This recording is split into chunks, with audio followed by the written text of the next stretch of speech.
নমস্কার দর্শক বন্ধুরা, আজ মহালয়া শুভতিথিতে দেবীপক্ষের আগমনের শুভেচ্ছা জানিয়ে আজকের পর্ব আমি শুরু করছি।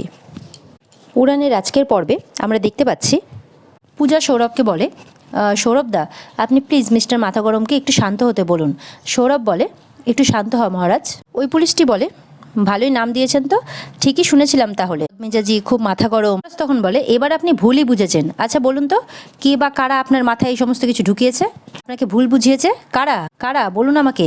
তখন পুলিশটি বলে, সৌরভ স্যার আপনি আছেন বলে, নাহলে কিন্তু ওর এই ব্যবহারের জন্য আমি ওকে থানাতে আটকে দিতে পারতাম। মহারাজ বলে, দেখুন স্যার, সৌরভ কিন্তু এই ডিপার্টমেন্টের অনেক বড় কর্তা, কিন্তু তাও কিন্তু ওর মধ্যে বিন্দুমাত্র অহংকার নেই। তাই সৌরভ আছে বলে আপনি আপনার কর্তব্য থেকে বিচ্যুত হবেন। পূজা বলে, মহারাজ চিরকালই বিনয়ী, আমি ওর হয়ে, ওর নিজের কখনো প্রশংসা করে না। আজকে আমি ওর হয়ে কয়েকটা কথা বলবো আপনাকে। মহারাজের মতো মেধাবী ছাত্র খুব কমই আছে, মাত্র কয়েকটা দিনে ও একটা অ্যাপ বানিয়ে ফেলেছে, শুধুমাত্র আমাকে খুশি করার জন্য, শুধুমাত্র ওর আমার হাসি মুখটা দেখবে বলে। আমি যদি জানতাম যে অ্যাপ বানাতে গিয়ে উনি বিপদে পড়বে, তাহলে হয়তো কখনো ওনাকে এই অ্যাপ বানাতে দিতাম না। মহারাজ পূজার দিকে তাকিয়ে থাকে। সৌরভ বলে, পূজা বৌদি, মহারাজ এবার আপনারা একটু চুপ করুন। পূজা বলে, কি করে চুপ করব? উনি কয়েকদিনের মধ্যে, মাত্র কয়েকদিনের অক্লান্ত পরিশ্রমে এত সুন্দর একটা অ্যাপ বানিয়েছেন, মেধাবী না হলে কি এটা কখনো সম্ভব? তখন সৌরভ বলে, আপনি চিন্তা করবেন না বৌদি, মহারাজের মেধা নষ্ট হবে না। মহারাজ বলে, ভাবছিলাম অনেকদিন পর আমি আমার জীবনে দিশা খুঁজে পেয়েছি, কিন্তু ওই যে আমার দুর্ভাগ্য কখনো আমার পিছু ছাড়ে না, শুধু আমাকেই না আমার আপনজনদেরকেও কষ্ট দেয়। পূজা বলে, আপনি অ্যাপ বানান মহারাজ, অনেক অ্যাপ বানান, আপনি কোনো অন্যায় করেননি, কোনো ফ্রড করেননি আপনি, আর আমরা সবাই মিলে সেটা প্রমাণ করব। এদিকে মহারাজের বাবা চিন্তা করছে। পূজার মা বলে, দাদা দেখবেন ওদের কোনো ক্ষতি হবে না, মা সিদ্ধেশ্বরী থাকতে ওদের কোনো কিচ্ছু হবে না। প্রিয়াঙ্কা বলে, না বাবা দেখবেন কোনো কিছু হবে না। সোমনাথ তখন বলে, এনাও সোনা কফি নাও। তখন দুজন মিলে কফি খাই। মহারাজের বাবা বলে, আমার ছেলেটা না একদম শান্তি পাবে না।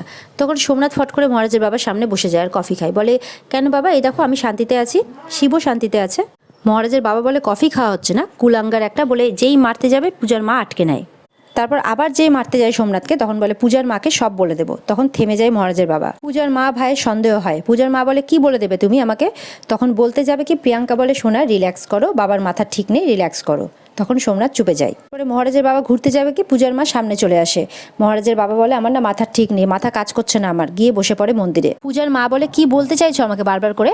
বলে ফেলো আমাকে, কোনো অসুবিধে নেই, তুমি সেটা বলেই তো বারবার করে দাদাকে ভয় দেখাচ্ছ। প্রিয়াঙ্কা বলে, এটাই বলতে চাইছে যে আমার শ্বশুরমশাই রেলে কাজ করতেন। রিয়া বলে, হ্যাঁ জেঠুমনি রেলে কাজ করতেন, এটা কোনো সিক্রেট নাকি? পূজার ভাই বলে, হ্যাঁ একটু আগেও আমাকে এই কথাটাই বলেছেন প্রিয়াঙ্কা বৌদি, যে জেঠুমনি রেলে কাজ করতেন। পূজার মা বলে, হ্যাঁ এটা তো আমরা সবাই জানি। আজকে এই সময় দাঁড়িয়ে যখন আমরা পূজারিনী আর মহারাজকে নিয়ে এতটা দুশ্চিন্তায় আছি, তখন এই কথাগুলো বলার তো কোনো মানেই হয় না। পূজার মা পূজার ভাই বলে, আমাকে উনি এটাও জিজ্ঞাসা করেছিলেন যে আমাদের ভাই মানে আমাদের বাবা কি করে মারা গেছেন।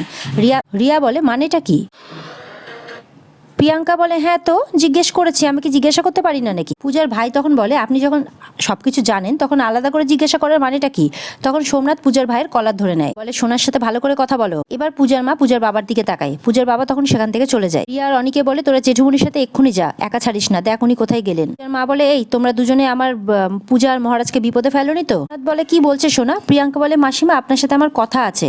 পূজার মা বলে, আমার নেই, বলে চলে যায়। এরপরে প্রিয়াঙ্কা পুরোহিত মশাইকে ডেকে এই মহারাজের অ্যাপটার ব্যাপারে উল্টোপাল্টা কথা বলে দেয়, যে সেটা ফ্রড অ্যাপ, এক্সেট্রা এক্সেট্রা। পুরোহিত মশাই বলেন, স্বয়ং মা সিদ্ধেশ্বরী আছেন, এর যা বিচার হওয়ার মাই করবেন। যদি পূজা আর মহারাজ নির্দোষ হয় তাহলে কেউ ওদের কোনো ক্ষতি করতে পারবে না, স্বয়ং সিদ্ধেশ্বরী মা তাদের শাস্তি দেবে। পুরোহিত মশাই বলে চলে যান। এদিকে মহারাজ পূজাকে বলে যে তোমার জন্য সব অপবাদ আমি মাথা পেতে নেব। পূজা বলতে থাকে, বিশ্বাস করুন অফিসার, মহারাজ কিছু করেননি। মহারাজ হাসে, বলে যে এই অন্ধকার মুহূর্তে একটাই পাওনা আমার, এই যে তুমি আমাকে নাম ধরে ডাকছো, এটাই। পূজা আর মহারাজ তাকিয়ে থাকে একে অপরের দিকে। পূজার চোখে জলও মুছিয়ে দেয় মহারাজ। মহারাজ বলে, বিধাতা পুরুষ মহারাজের কপালে সুখ লেখেননি, তাই মহারাজ এই সুখটা তোমাকে দিতে পারলো না। পূজা কাঁদতে থাকে। এরপরে মহারাজ যখন জেলে ঢুকতে যাবে, তখন মহারাজের সেই পুরনো ঘটনা মনে পড়ে যায়, যেই সময় তার দাদা একটি ছেলেকে ধাক্কা দিয়ে দিয়েছিল আর জুবেনাইল হোমে যেতে চাইছিল না মহারাজ, তাও তাকে জোর করে পাঠানো হয়েছিল। সেই সমস্ত স্মৃতি মহারাজের জেগে ওঠে জেল দেখে। মহারাজকে জেলে ভরে দেওয়া হয়। মহারাজ পূজাকে বলে, আমার জীবনটাকে এইভাবে অন্ধকারে তলিয়ে যাবে পূজা? পূজা বলে, আজ এখানে তোমার নয় আমার থাকার কথা ছিল। মহারাজ বলে, মহারানীর মান তাহলে ভাঙলো। পূজা বলে, তুমি বলে ডাকলাম তাই বল? মহারাজ বলে, হ্যাঁ। মহারাজ বলে আমাকে ভুল বুঝে কিন্তু তুমি ফিরে যেও না পূজা। পূজা বলে আমি যে শপথ ভেঙেছি আপনার মুখ চেয়েই তো ভেঙেছি, কিন্তু আপনি কি আমায় সত্যি কথাগুলো বলেছেন মহারাজ? মহারাজ তাকিয়ে থাকে পূজার দিকে। মহারাজ বলে না বলারই কথা। এই যে দেখুন এক্ষুনি কেমন আবার আপনি বলে সম্বোধন করলেন।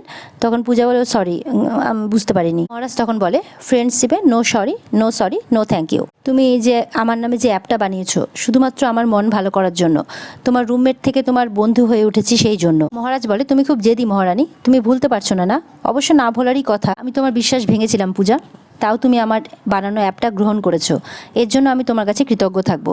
এমন করে বলো না মহারাজ, আমি তোমার বানানো অ্যাপটা অ্যাকসেপ্ট করেছিলাম কারণ তুমি আমার, বলে থেমে যায় পূজা। মহারাজ বলে বলো আমি তোমার কে? পূজা বলে তুমি আমার জন্য স্যাক্রিফাইস করো না মহারাজ। এই সমস্ত কথাবার্তা চলতে থাকে। তখন সেখানে চলে আসে প্রিয়াঙ্কা আর সোমনাথ নাটক করতে, যে ভাই কি হয়ে গেল এসব। সোমনাথ বলে এ বাবা মহারাজ তুই লকআপে, বলে হেসে ওঠে। পূজা তখন বলে আপনি আপনার মেজো ভাইয়ের দুর্দশায় হাসছেন। প্রিয়াঙ্কা বলে ও মা হাসবে কেন? তখন সোমনাথ বলে ভুল বুঝছো তুমি আমাকে। মহারাজ বলে এই দুই ধূর্ত শেয়াল আমাকে দেখে লকআপে মজা পেয়েছে পূজা। প্রিয়াঙ্কা বলে না ভাই, তোমাকে ফ্রড বলছে সবাই, তো দেখতে এলাম। বলে পূজারিনী মুখার্জি থাকতে মহারাজের কেউ কোনোদিনও কোনো ক্ষতি করতে পারবে না। ওকে মহারাজের প্রতি বিশ্বাস দেখে মহারাজের ভালো লাগে। সেখানে মহারাজের বাবা, তার বাড়ির লোকজন আর সেই বন্ধুরাও চলে আসে। বাবা মহারাজকে দেখে কাঁদতে থাকে। শিব বলে তুই বাবাকে এখানে কেন নিয়ে এলি? মহারাজ বলে বাবা তুমি এইভাবে কেঁদো না, তোমার তো শরীর খারাপ করবে বলো। মহারাজকে বলে তুই এখনো বাবার কথা ভাবছিস মহারাজ? খুব কাঁদতে থাকে মহারাজের বাবা। পূজা বলে আপনি শান্ত হন বাবা, না হলে শরীর খারাপ করবে, আপনি শান্ত হন, সবাই মিলে ওনাকে বিপদ থেকে উদ্ধার করব। বাবাকে বলো না মহারাজ, প্লিজ শান্ত হতে বলো। যে মহারাজকে নাম ধরে ডাকছে এটা শুনে মহারাজের বাবা খুশি হন, সবার ভালো লাগে। মহারাজের বাবা বলেন খাল কেটে কুমির আনলে বিপদ তো আসবেই। প্রিয়াঙ্কার দিকে তাকিয়ে বলে তোর নামে থানায় কে কমপ্লেন করেছে জানিস? এই প্রিয়াঙ্কা। মহারাজ তো তখন প্রিয়াঙ্কার দিকে তাকিয়ে থাকে, পূজাও। সবাই এটা শুনে খুব অবাক হয়। প্রিয়াঙ্কা চুপ করে থাকে, যেন তার রাজ ধরা পড়ে গেছে। আর এখানে আজকের পর্ব শেষ হয়ে যায়। তো বন্ধুরা, পর্ব যদি ভালো লেগে থাকে অবশ্যই চ্যানেলকে লাইক কমেন্ট আর সাবস্ক্রাইব করে দেবে। দেখা হচ্ছে তোমাদের সাথে আগামী পর্বে, ততক্ষণ সবাই ভালো থাকবে, টাটা।